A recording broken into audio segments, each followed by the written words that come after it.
খাগড়াছড়ি সদরের চেঙ্গি নদীর পাড়ে বিনা আট জাতের বাদাম চাষ করে সফলতা পেয়েছেন কৃষক।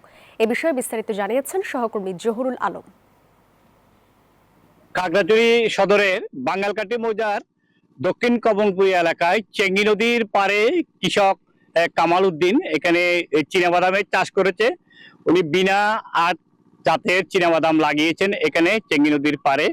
কৃষক যিনি আছেন কামাল উদ্দিন, তিনি মাঠে কাজ করছেন তার শ্রমিকদেরকে নিয়ে, রাত দিন কাজ করছেন এখানে। আপনার চেঙ্গি নদী আপনার কাছে হওয়াতে পানি নিষ্কাশনের ব্যবস্থার ভালো সুযোগ রয়েছে বলে তিনি আমাদেরকে জানিয়েছেন।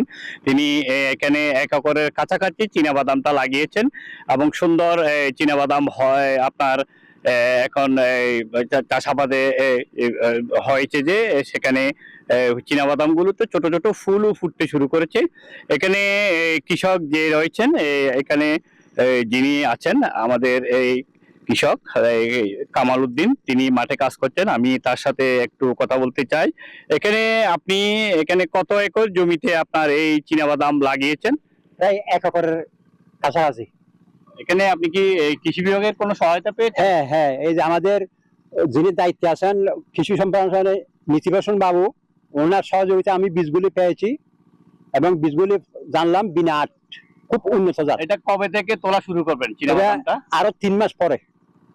ধন্যবাদ কৃষক কামাল উদ্দিনকে। তিনি আমাদেরকে জানিয়েছেন যে এখানে কৃষি বিভাগের অধীনে যিনি কৃষি উপপরিচালক রয়েছেন নাসিরউদ্দিন চৌধুরী, এবং তার নির্দেশনায় এখানে উপসহকারী কৃষি কর্মকর্তা যিনি আছেন নীতিভূষণ চাকমা, তিনি এখানে তাদেরকে প্রণোদনা হিসেবে এখানে বীজগুলো দিয়েছেন এবং সে বাদাম চাষ তারা এখানে করছেন। আশা করছেন তারা এখানে ভালো ভালো ভালো ফলন হবে বাদামের, সে আশায় রয়েছে।